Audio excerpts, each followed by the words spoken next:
Hello and welcome to the Fabric of Reality, a VR fashion show in the Museum of Other Realities. I'm Brooke Roberts-Islam, the founder of Textiler and senior contributor at Forbes, and I'm thrilled to present this groundbreaking fashion show on behalf of RYOT, Verizon Media's creative studio, and curated by the Fashion Innovation Agency. The Fabric of Reality unites the work of eminent fashion designers and virtual reality artists, creating an experience beyond textiles and silhouettes, adding a virtual layer of interactive graphics that represent the next frontier of joining IRL with URL. This experience opens with a digital sculpture representing each designer, leading to portals containing their story world, created in collaboration with the VR artists and produced by Kaleidoscope. Each story world encapsulates the joint creative vision and brand purpose. Through these layers of interactive storytelling, the designer's innermost thoughts and purpose are revealed, and it is hoped that VR enables a more meaningful and lasting connection between the creator and the viewer. Before inviting you to explore the fashion show, I'm delighted to introduce the designers and VR artists to find out more about how their concepts and collaborative journeys came about. First up, it's designer Dimara and VR artist Sutu. Dimara, tell us how using VR has allowed you to create a fashion narrative beyond what's possible in real life.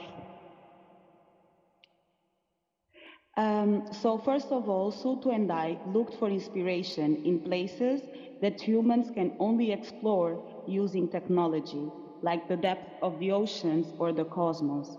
Secondly, we developed our story world and garment using tilt brush, that for me is a very democratic and amazing tool when expressing the symbiosis between my biological body and the virtual environment.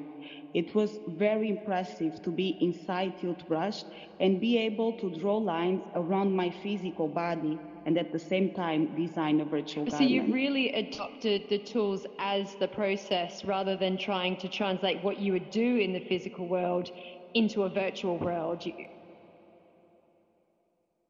Yes, exactly. So first of all, I did not look at any specific fashion inspirations in terms of material fashion. And secondly, I really analyzed and used the process of tilt brush as an inspiration for the garment itself.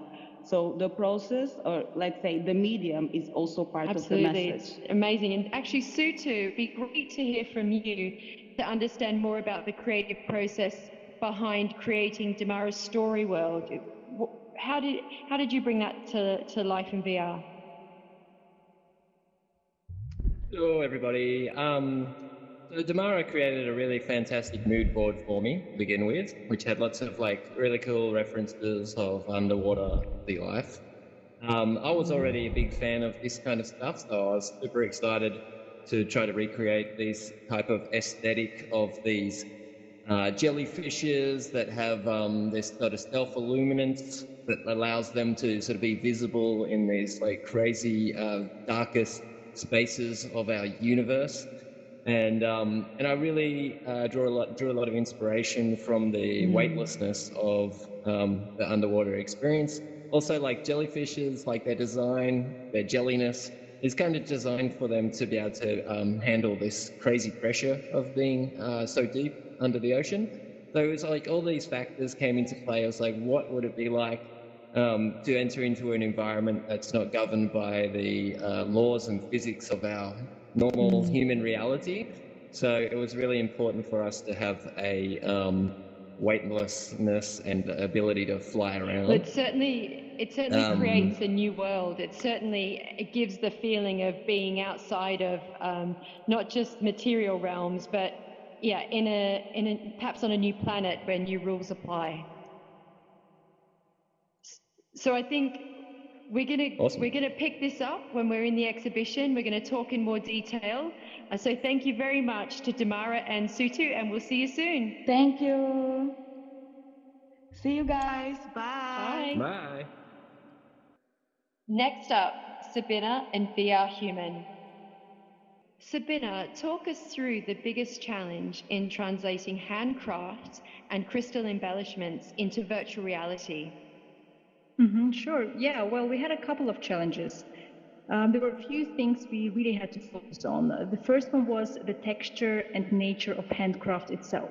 How can you communicate textiles, yarns, and threads in VR? The second challenge was the emotional aspect. Handcraft holds a lot of memories, it holds heritage, it holds stories from the crafter and the maker. We wanted people to really feel these emotions when walking to our VR story world. And last but not least, we wanted to show how handcraft and VR can be connected to create a multi-layered fashion experience.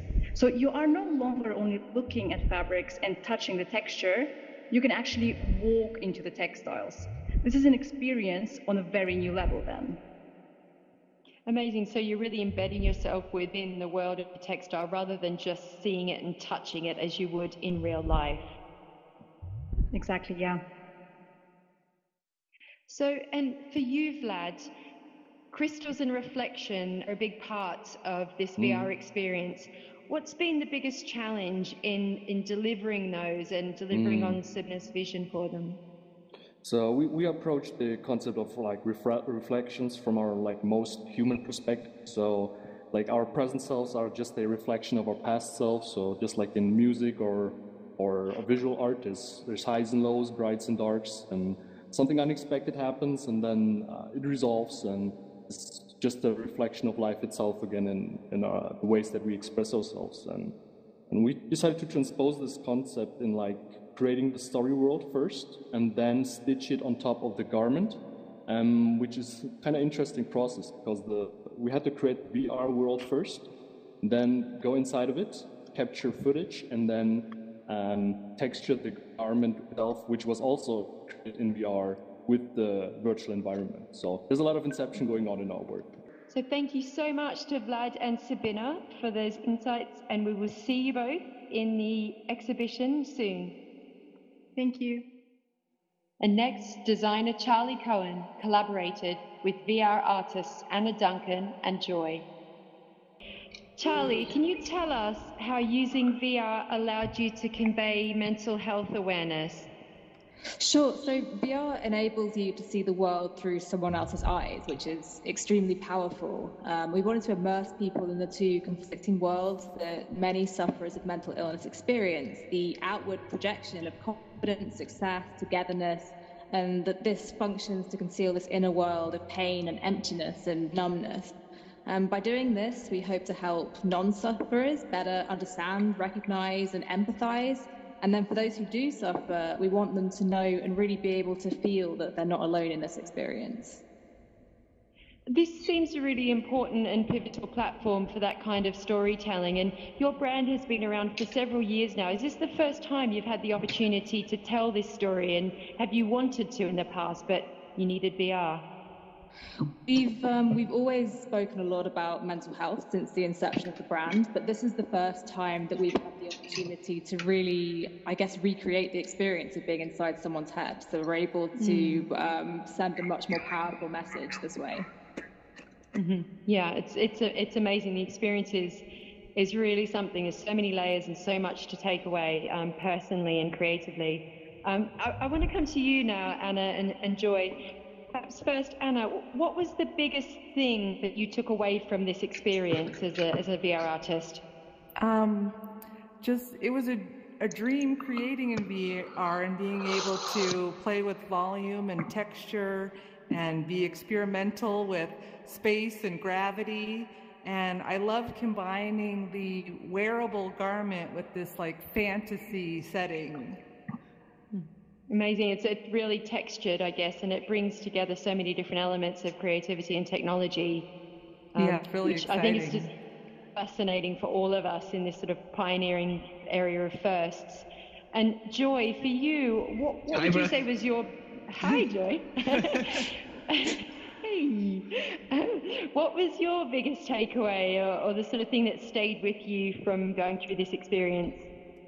Yeah, I thought was really kind of stuck with me was the way that from a distance, somebody may seem like very happy and excited and energized, and as you get closer, you see the details and you get closer into somebody's mind.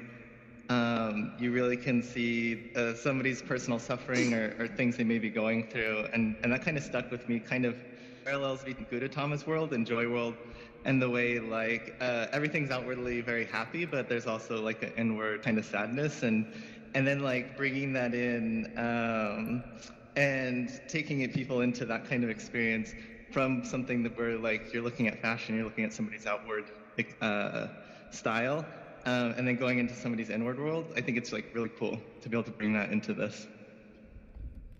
Yeah, it's amazing to be able to do that through VR, and we're going to talk more to all three of you, hopefully, when we get into the exhibition space, just after we open the exhibition in a few minutes' time. So thank you all so much for talking to me, and I'll talk to you again very soon. Thanks.